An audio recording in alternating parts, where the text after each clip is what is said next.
I have never loved so deeply. Ahmet, he was my true love. Together, hands entwined, the infinite avenues of possibility open wide in our hearts. We dared to live fully and free, fighting the borders that tried to divide us, making our love dangerous, impossible. We were lovers in exile. Ahmet, he could never go home. Not as a gay man. His sexuality brought shame to his family. Our lives, our love, a scandal to the antiquated barrier to choose freely. If he went home, he would either be forced to live a life that was not his, be tortured, or die. His family would never accept him as a gay man, and it tore him apart.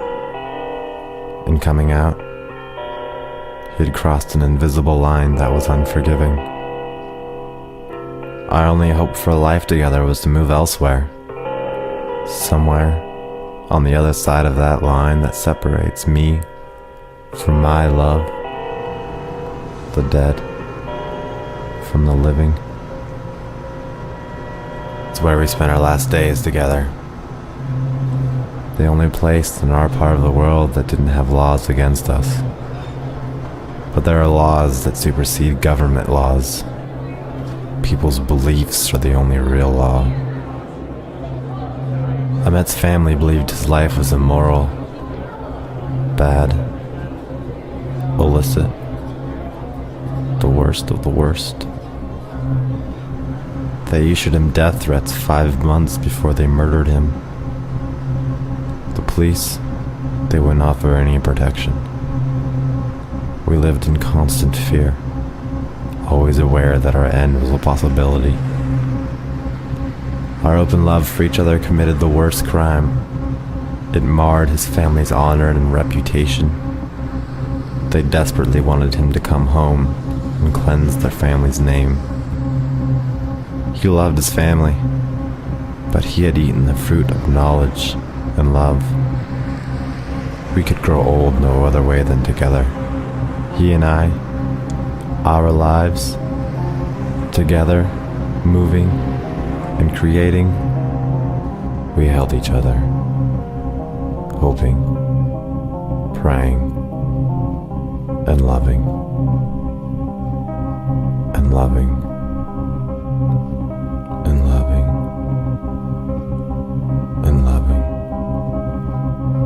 and loving. We did our best to live our lives. We dreamed about our future together. We made love. I kissed him. I held him. I looked long into his eyes. We could only hope for the best as our doom approached. Honor killings are mostly done to women. We didn't think it would happen to us.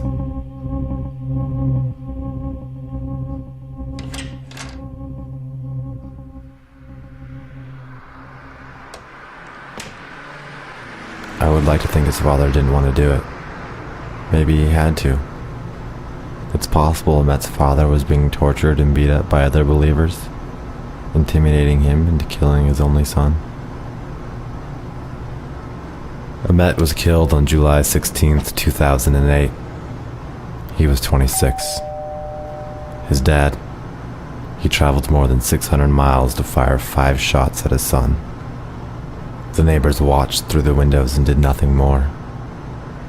Ahmet, after being shot in an attempt to escape, he tried to drive away as his life was leaving him.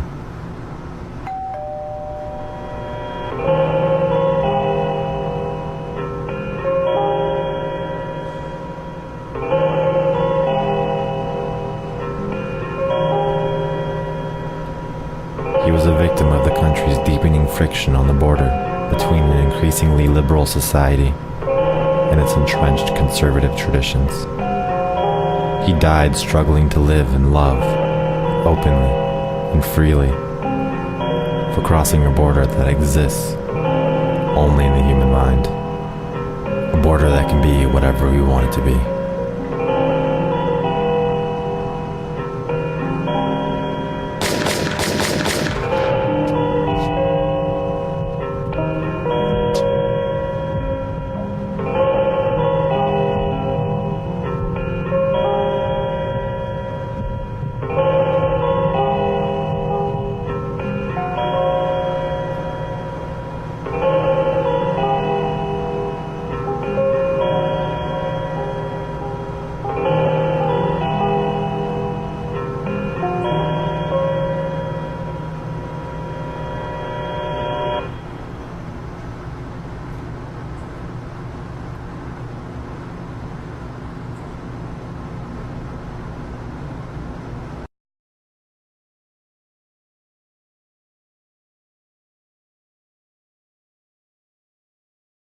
Be free!